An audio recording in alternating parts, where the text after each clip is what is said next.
dimulai. Berdoa selesai. Baik, selamat siang. Assalamualaikum warahmatullahi wabarakatuh. Waalaikumsalam warahmatullahi wabarakatuh. Meskipun habis istirahat kedua siang hari, habis makan mesti ngantuk ya, tapi tetap semangat ya. Baik, saya cek semangat kalian dulu. SMK? Bisa. SMK? Bisa. SMK? Bisa juga. Tepuk tangan untuk kita semua. Baiklah, sebelumnya saya presensi dulu. Ada yang tidak masuk? Ada. Siapa yang tidak masuk? Wahyu, Pak. Oh, Wahyu. Wahyu tidak masuk ya? Sakit? Ya, sakit. Baiklah, tidak mengapa. Yang di sini anak-anakku yang baik, silakan kalian tetap menjaga kondisi kalian hingga bisa mengikuti pembelajaran dengan baik. Paham ya?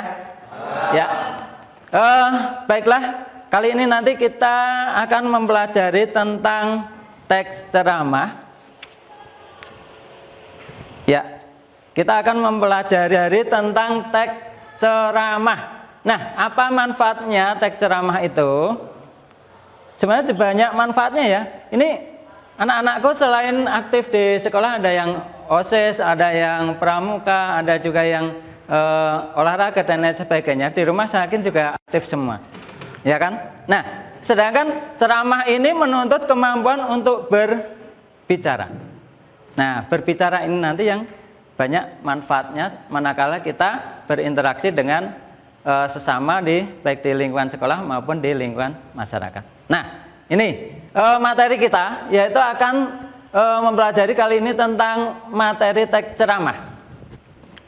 Nah, sedangkan untuk tema atau yang kita pelajari nanti fokusnya adalah mengonstruksi teks ceramah, atau membuat teks ceramah.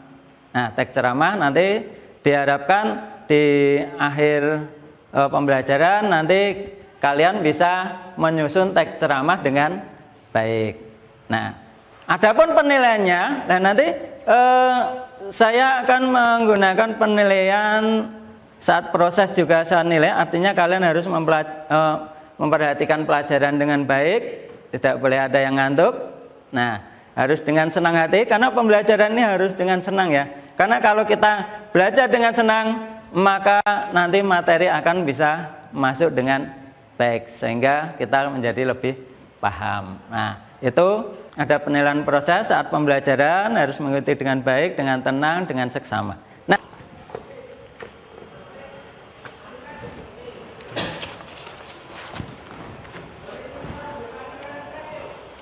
Aturan mainnya untuk kali ini silahkan nanti kalian ke depan memilih sendiri kata-kata yang menurut kalian itu baik dan kalian suka. 1, 2, 3, silahkan ambil semua.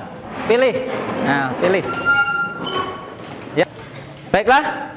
Sekarang sudah ada kata-kata ya. Punya kamu apa? Dapatnya apa? Kata sapaan. Kata sapaan. Ini? Kali ini silahkan kalian tuliskan apa yang Anda ketahui tentang kata yang ada di situ. Tuliskan di kertas itu aja. Baiklah, sudah ya? Sudah? Nah, tentunya kalian sudah menemukan sesuatu yang ada pada kata tersebut, baik itu mungkin pengetahuan menurut kalian, mungkin atau contohnya, atau mungkin apa sajalah yang berhubungan dengan kata-kata tersebut. Nah, sekarang silahkan, ini saya bentuk kelompok dari kata yang kalian dapatkan. Kata yang sama duduk dengan kata yang sama. Silahkan. Kelompoknya saya ambil dua-dua aja ya, karena kan kelas kecil. Nah, dua-dua saja, sehingga nanti mesti ada jawaban yang berbeda. Sekarang silahkan disatukan jawaban tersebut. Disatukan, tulis jadi satu jawaban saja. Didiskusikan dengan mengapa kok bisa berbeda jawabannya. Nah, kayak gitu, silahkan. Kamu kok jawabannya kayak gini, aku kayak gini. Nah, silahkan disatukan. Sudah disatukan? Sudah disatukan. Baiklah, kita mulai materinya. Yang pertama di sini bentuk-bentuk berbicara di depan umum. Jadi berbicara di depan umum itu kan ada beberapa bentuknya ya. Yang pertama yaitu ceramah. Yang dapat ceramah siapa? Baik, silahkan. Menurut ceramah itu apa? Ceramah menurut kita adalah pidato yang bertujuan memberikan nasihat dan petunjuk-petunjuk, sementara ada audien yang bertingkat sebagai pendengar. Ya. Baik, jawaban yang tepat sekali. Nah, baik, bagus sekali ya. Jadi ceramah itu berbicara di depan umum atau di halayak umum, di depan audien semua. Audien tentunya banyak ya, banyak. Nah, itu di sini sang pembicara dengan audiennya itu ada apa itu imbal baliknya, ada apa itu tanya jawabnya kayak gitu. Itu ceramah. Jadi selanjutnya kita coba mengkaji, ini ada contoh pidato. Nah, contoh pidato ya, didengarkan, kemudian silahkan dituliskan apa itu isi dari pidato tersebut. Paham ya? Ya, silahkan ditulis ini. Sebagai generasi Z dan milenial, kamilah generasi yang akan bertanggung jawab dalam beberapa tahun ke depan atas arah yang akan diambil negara ini untuk menjadi negara yang lebih maju, modern, sejahtera, dan tentunya terkemuka di mata dunia.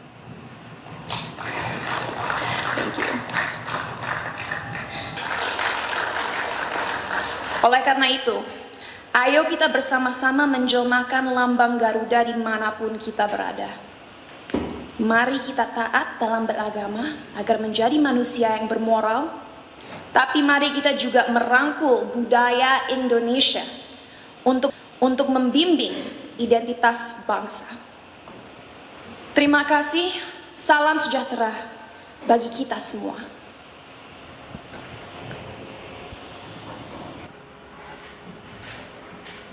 Baiklah, saya kira cukup ya. Cukup. Ada yang sudah siap untuk ke depan? Silakan. Mas, oke, baiklah, silakan. Kelompok apa tadi? Kelompok apa? Assalamualaikum warahmatullahi wabarakatuh. Assalamualaikum warahmatullahi wabarakatuh. Perkenalkan, nama saya Alhamdulillah Pareksi, absen 5. Saya Valian Sadawi Sisa, absen 25. Kami akan mempresentasikan tentang isi pidato Cinta Bagi.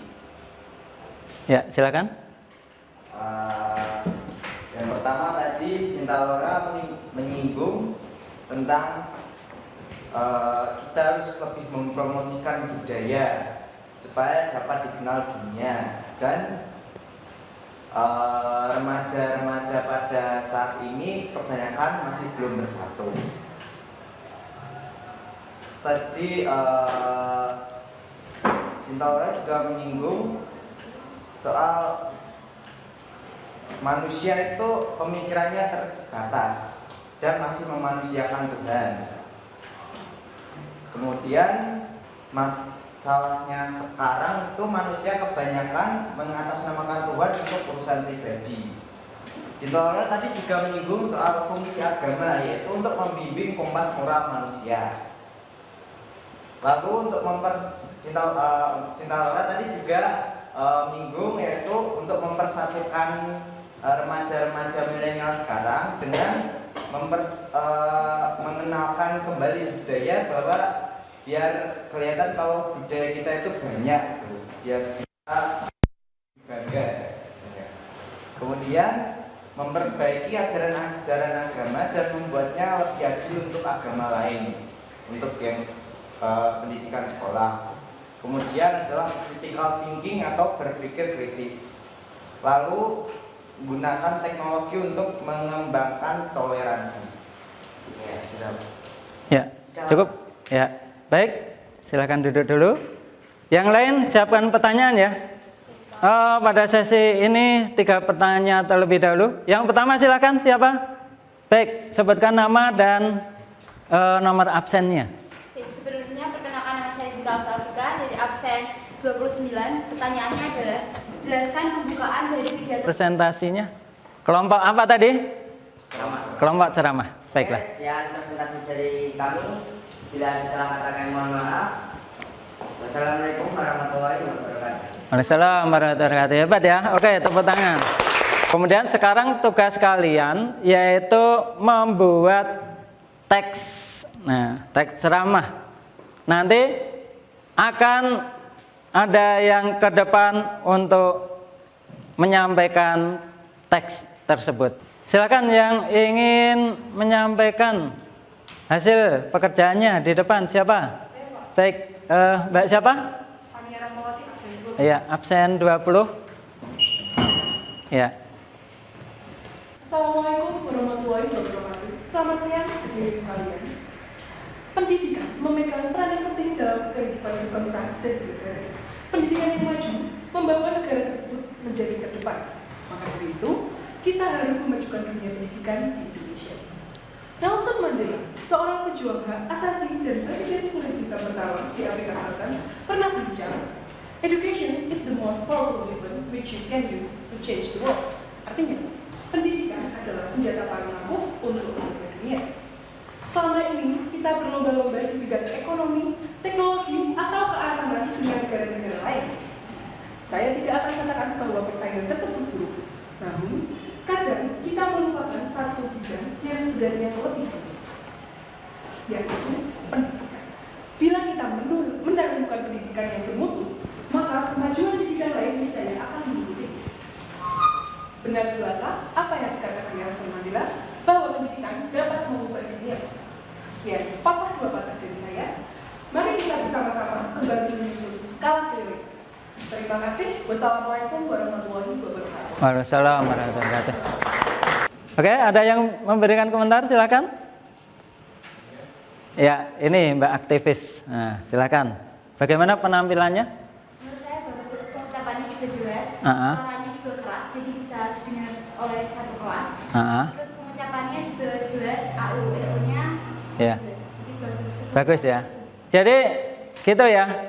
Dalam saya kasih trik sedikit untuk berbicara di depan itu yang pertama harus siapkan mental. Tenang dulu, tenang. Jadi jangan dari belakang dari tempat duduk langsung ke depan langsung berbicara gitu. Tapi tenang dulu, silahkan ke pandang audiennya.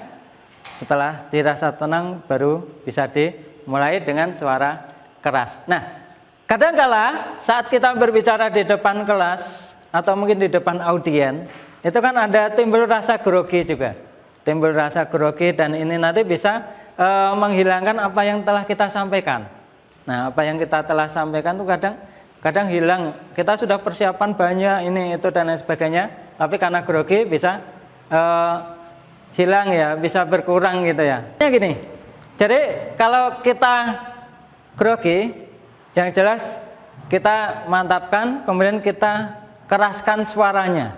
Nah, kita keraskan suara. Kayak yang dicontohkan tadi ya, keras suaranya ya.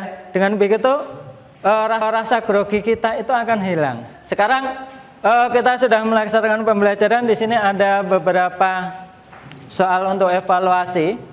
Nah, silahkan nanti dikerjakan. Ya, silahkan dikerjakan. Langsung ditulis saja di sini jawabannya. Silahkan dikerjakan.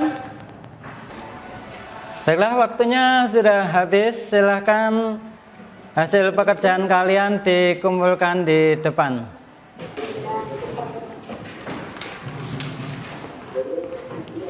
Baiklah, saya kira untuk pembelajaran kali ini sudah cukup. Untuk di rumah, silahkan nanti kalian mengerjakan buku paket halaman 75.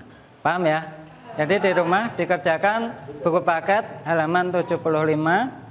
Jangan lupa belajar untuk materi selanjutnya juga. Nah, sedikit saya simpulkan untuk pembelajaran kali ini tadi yaitu tentang teks ceramah. Ceramah itu adalah sebuah pembicaraan atau berbicara di depan umum untuk menyampaikan sesuatu hal atau informasi sehingga bisa diterima dengan baik oleh audien. Untuk menutup kegiatan silakan ketua dipimpin untuk berdoa.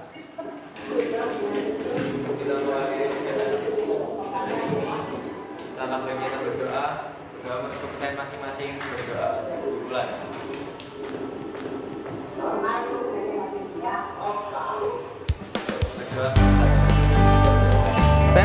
Habis ini pulang ya.